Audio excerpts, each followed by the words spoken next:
যা চাউল চালা ঢালছে দেখছো না?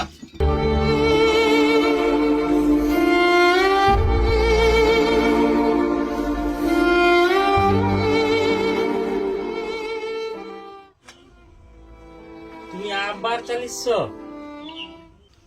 কি করবা গো তো বাবা, দিনের পর দিন নাই খাইতে পাই কিরকম রোগা হয়ে যে আমি দেখ। তুমি তো অনেকটাই রোগা হয়েছ, ক্যাঙ্গারু মতন হয়েছে গো তোমার অবস্থা। চামড়া গুলা সব আমার কুচকি কুচকি তো, পুরা যেন হাড়ো সাথে একবারে সব জড়িয়েছে বাবা। ঠিক আছে।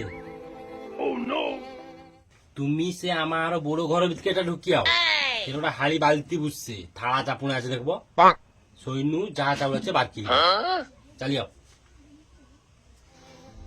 আমি ভিক্ষারি লোক বাবা, আমি তোর ঘরের ভিতরে ঢুকবা? আমি ঠিক ব্যস্ত আছি বুঝলো, তুমি ঢুকিয়াও না, আমি তো কইলি চাউলি নেবো, চালিয়াও ঢুকিয়াও। হৌ বাবা ঠিক আছে, ভগবান তোর মঙ্গল করুন।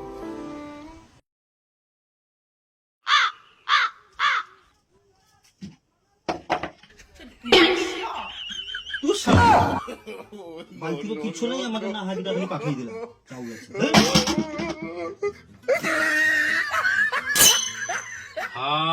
এ কি করলো গো তুমি? ব্যাপা গুলা চাউল ঢালি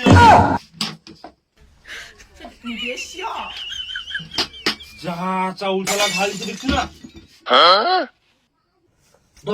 দেখো সবু চাউল ঢালিছে দেখছো না? আমারও খাবা কি সবু চাউল ঢালি আনে? ধরো হ্যালো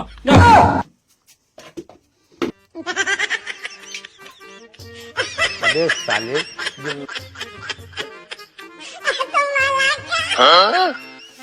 कैसे कैसे लोग रहते हैं यार यहाँ पर। साला तुमको पागल कुत्ते का गाड़ी उठा के ले जाएगा, बता रहे हैं। কাকা আবার দুদিন পরে আসবো কিন্তু, বুঝছো? তোর বুদ্ধি ভালা, আমি তোদেরকে প্রতিদিন ওরকম রোজ আইসি, তুই আমার চাউলগুলো ছাড়িয়ে দিবি, ভাত রাঁধি খাবো, আর কিছু না। আমি ভিখারি না, তুমি কষ্ট ভিখারি, জানো তো?